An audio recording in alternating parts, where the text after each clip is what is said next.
Hey girls and guys, I'm back. All right, so if you missed the last video that I posted, you might want to go catch up on that one first because this is a continuation.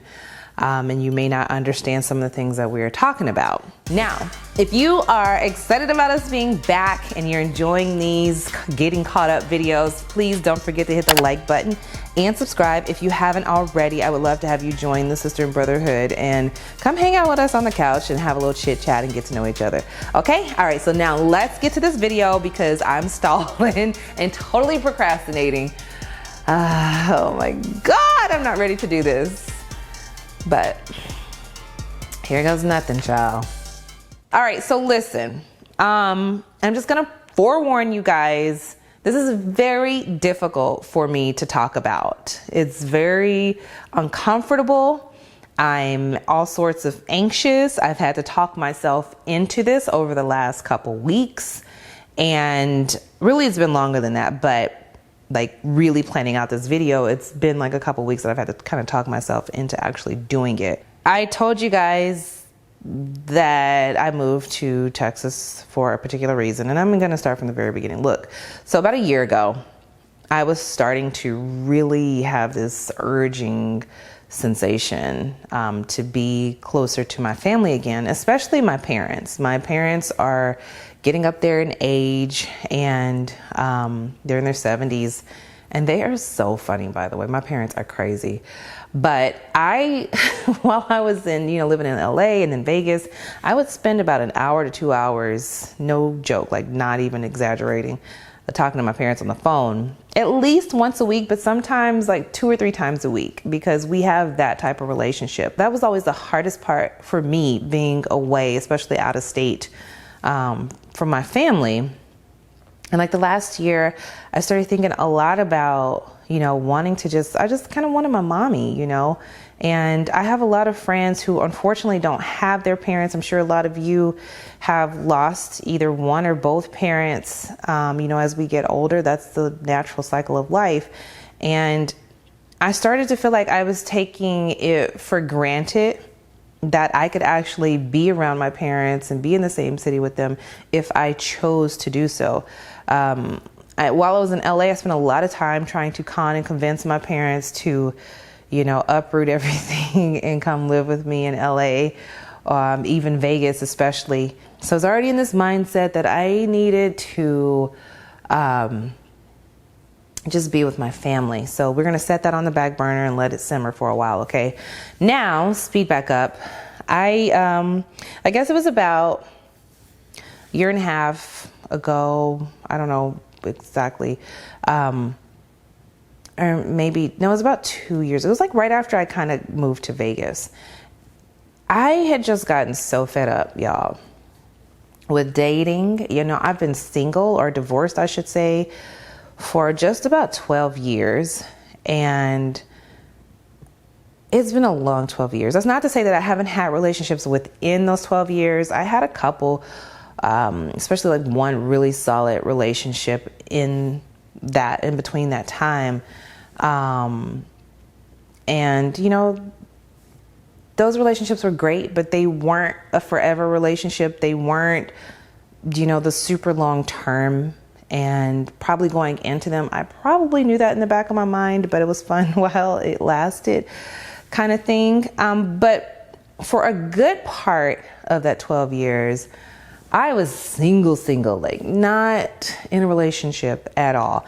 And me personally, I'm not a codependent person. In fact, I'm very independent and kind of like my own space, but I'm also a person that loves companionship. Like I was meant to be in a pair. I need my person. And I knew that I always wanted to get remarried again. I was always open to love, no matter how many times my heart had gotten broken or, the disappointment that had set up, I still was like this little hopeless romantic and I wanted to be married. I had gotten to the point though where I was fed up with just dating in general.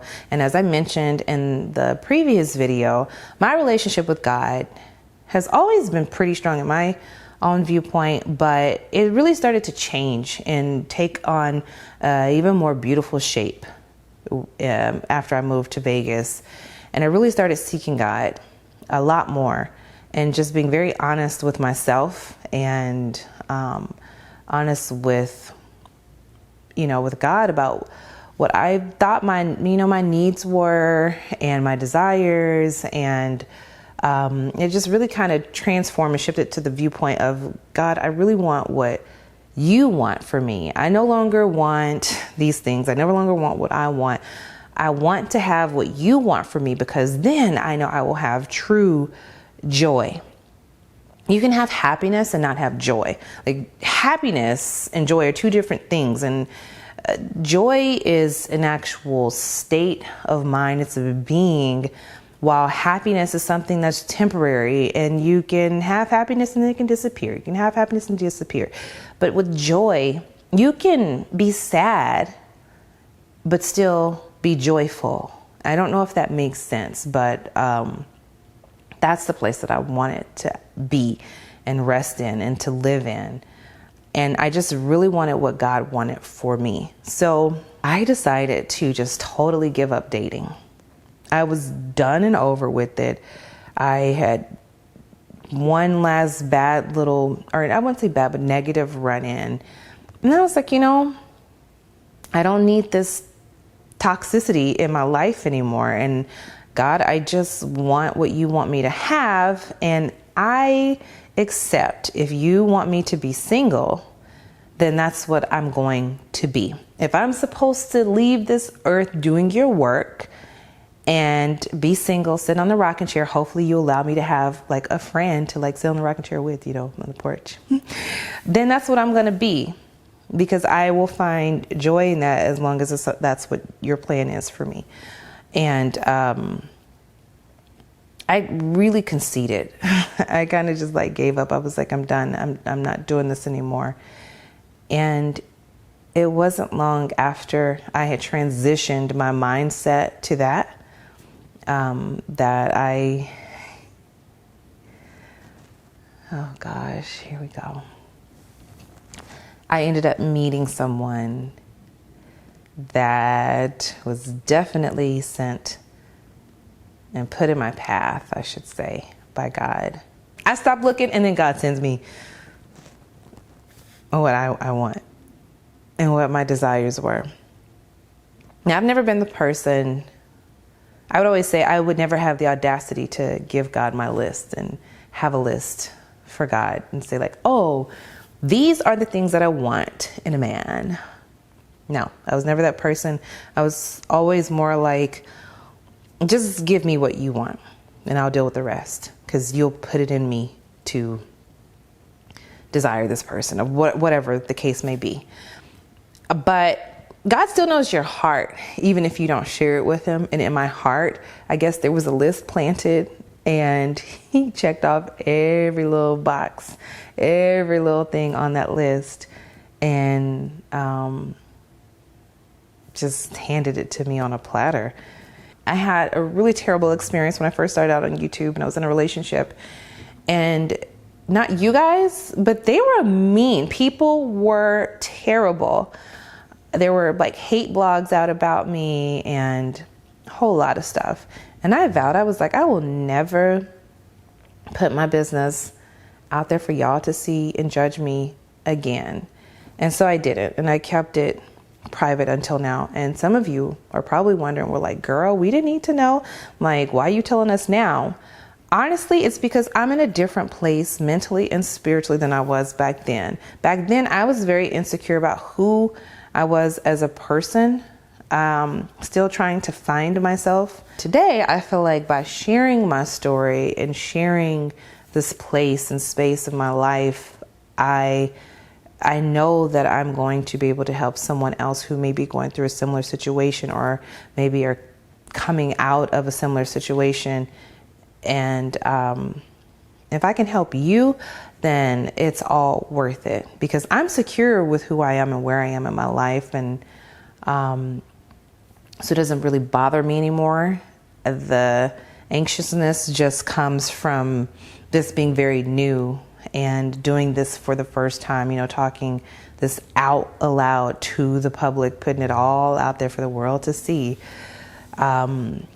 So that's why I'm doing it. Anyway, so now let's go back to where I was. I meet this guy and he's just like really incredible and amazing. And I knew from the very beginning that I wanted this to be a long-term thing, if not my forever person.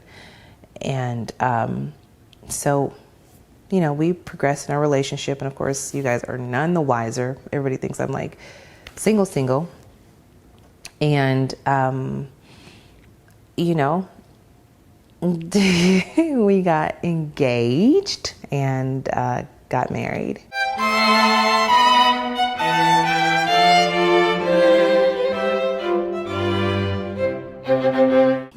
Officially a married woman, finally, once again.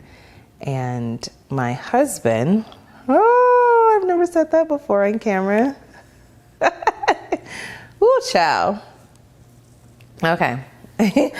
My husband, before we got married, he was working in Texas, not Dallas, but in Texas. And so he would fly to see me every single weekend. Did not miss a weekend, gave up all his little hunting trips and everything else that he would normally do on the weekend and would come see me every single weekend. So after we got engaged and that sort of thing, and you know, our little life started to progress in that direction, we decided, hey, why not move to Texas? Because he was really fine just doing whatever I wanted to do. And it just really started to make sense. So we kind of settled on or compromised on moving to Dallas. Before I even decided to leave Vegas, I was already getting ready to look for a house to buy in Vegas. That was like my next thing. And then open a brick and mortar store. That's a whole nother episode. So I started looking, and then we started, you know, talking, and then we started talking about, well, what about, you know, Texas, and what about Dallas? So our focus then shifted and dramatically, and we started looking into Dallas, and it just made sense. I was already going to buy a house, so we decided to buy a house together in Dallas. And of course, by that time, we had already gotten married. So of course, we're buying a house together. And things just kind of really worked out. And I tell you one thing about living in God's will. God will open up doors that no man can close. And God will also close doors that no man can open. And he will move mountains out of your way. So in the process of us looking for a house, his company ended up acquiring another company that was in the Dallas area. So now he actually has an office in the Dallas area. And it's just worked out really nice. He still travels a little bit, but it's just, we couldn't have planned it and written it any more perfect. Definitely God's hand all over the whole thing, including like my realtor. Like everything was just so ordained by God. And that's what I meant by earlier when I was talking about, you know, being in a place in God's will and just wanting what he wants for me and walking and living in that. Yes, like things really tend to work out. Now, I know you're probably like, well, girl, you said you've been stressed. I have. My stress is sometimes self-induced. A lot of times it's because of perfectionism. Just because it's in God's will and it's something that he wants for you doesn't mean that the road's going to be easy either. Let's not confuse that, because living in God's will doesn't mean a cakewalk. It just means that you're living with protection. And that, like, I knew that I was going to survive. I knew that I was going to make it out. I knew that I was going to be victorious in all these areas, but I still had to walk through it. I still had to do the work. I still had to figure it out. I still had sleepless nights. I have been wanting this for so long, but honestly, looking back, I wasn't ready. I wasn't mentally prepared. I wasn't spiritually prepared. So many other things needed to happen first. So like I said in the last video, you know, Vegas wasn't like a waste of time for me. It was definitely ordained and a divine step. And it needed to be there, very critical to everything. In fact, had I not moved to Vegas, I would have never met him, even though he didn't live in Vegas. So that's a word. No. All right, so that's it. I love you guys so much. I'm so glad to have gotten this off my chest. I'm so glad y'all are here for me. What's funny is there are a lot of people that are pretty close to me that didn't know that I got married, and it's because I just didn't tell anybody. It's kind of been, it was very low key. We went to the courthouse, and it was a cute little ceremony, but it was just the courthouse. You know, us and the boys, and that was kind of it. I didn't want to do some wedding. I knew what my goals were. I knew what my priorities were, and that was to open up a store, well, to buy a house and open up a store. And I just like, there's so many things I want to do, and spending money on a wedding isn't a part of that. So yeah, that's it. I guess I will talk to y'all later. If you like this video, don't forget to like it and subscribe, and I will see you guys later. Bye.